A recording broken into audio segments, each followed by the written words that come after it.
Thanks for watching this internet video that was made by the Steering Wheel Camera Society of America.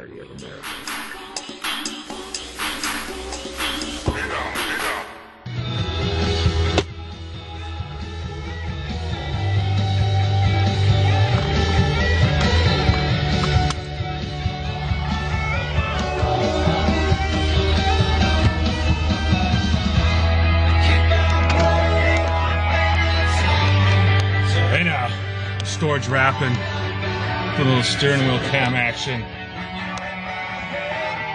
But I might be fighting with my car audio. But maybe I'm getting a fade out here. Oh man, I think I'll just have to turn this down. Okay, there we go. All right, what am I gonna do?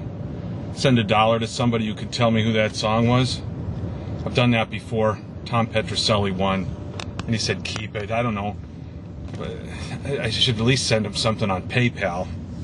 Okay, $1 is the first person that can comment back on what that song was. Sometimes mundane stuff happens. Speaking of Tom Petroselli, I don't mean to say, Tom, you're mundane, but there was this whole thing about, what was it called, a twitstigation? I'm not sure how this got started. I think it was Valboo.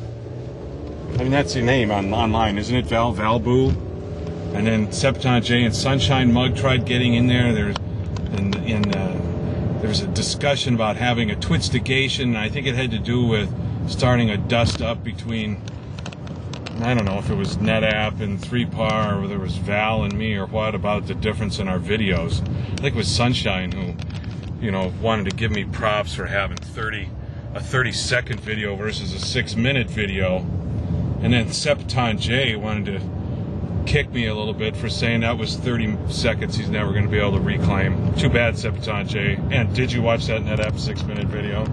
All right, I mean, and then Tom Petroselli comes out there, and he's saying that he wants threaded tweets.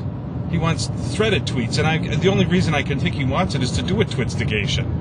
Right? I mean, if you're doing a twitstigation, having threaded tweets would be a big plus, but I'm sorry, Tom, you're not going to get them. But I didn't see you coming in or dogpiling on the whole twitstigation thing. What, are you trying to sandbag us on one of these, or what? And then HP Storage Guy comes on, and late to the game, he wants to bring something to the party. Come on, HP Storage Guy, just barge in there and start throwing twitstigation around, or whatever it is that you can do, right? It's been that kind of morning. So I was trying to get away so I could do this video when there was all this twitstigation stuff going on. It was just filling up my head. And, I noticed something. I noticed that I had 2 different socks on, right? 2 different socks. And they were sort of the same shade, but they were different. One had dingbats and the other had stripies.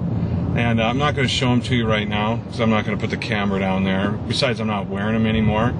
And that was an interesting thing, right? How is it that you have 2 socks tied together or lumped together in your drawer, and how does that work, right? And I know the answer to that, and that is because folding socks, putting away socks is a mundane thing, and there's nothing like mundane, boring things to breed errors, right? So there I was with an error on my feet, 2 different socks, and I went to the sock drawer just thinking that I would find the exact same match, inverse with another pair of socks in there, right?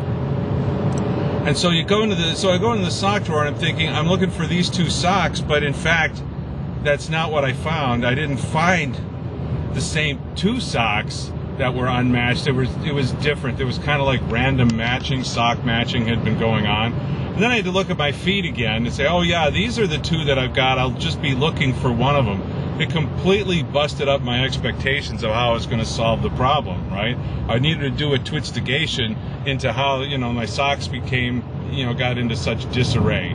And that's just the way it is, So it ended up surprising me and taking me a little bit longer. And then it was a matter of, am I going to go through and try to rematch all of these things and fix the problem? Or can I just, which sock do I now take off which leg and replace it with which other sock, right? And that'll require a conscious decision. And that's the nature of things when they go haywire, is sometimes it makes you think when you have to put things back together, and it takes longer than what you expect. I had no idea it was going to take me so long to get my socks on my feet sorted out when I started this.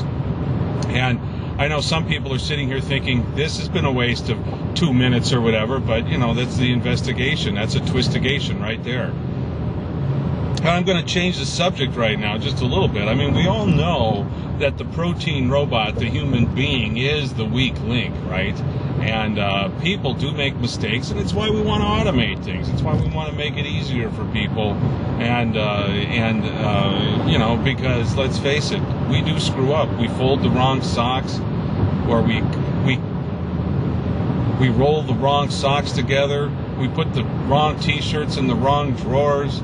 I don't know how many times, my children have worn my socks. I don't think they wear my underwear. I'm pretty sure of that. But there's other things too, right? And then you get things like provisioning storage.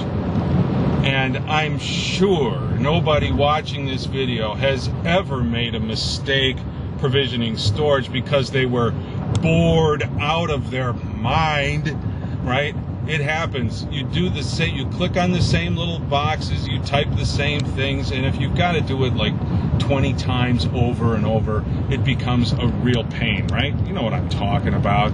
It's like, oh, the letters just blur together. And I don't know about any of you. My vision is going bad enough already, but when I have to do that kind of stuff, it sort of accelerates into meld mode, and letters that are different start looking the same. And that's how things happen. You just try to sort of rush through it, punch the buttons. There's been a lot of studies done on human error and that sort of thing.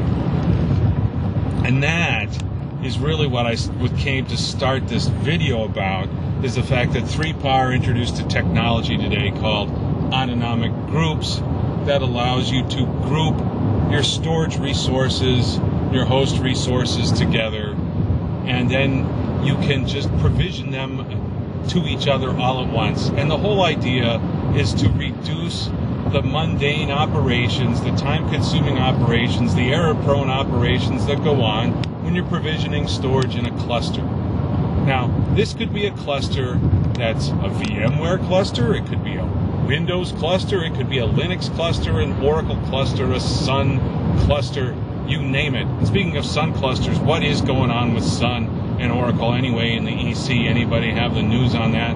Whatever. You know what I'm saying. There can be all kinds of clusters, and what 3PAR autonomic groups does, it makes it easy to provision storage for that. And that means at a later time, if you want to add another storage resource to that group that they can all see, you do that, and voila, it's visible. You want to change snapshots for the group, you want to do something else, it all is done very quickly. You want to add another server so it can see all the storage, no problem, you got that.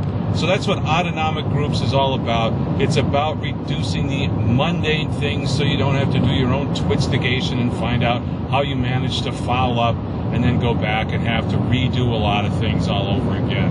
And we're storage wrapping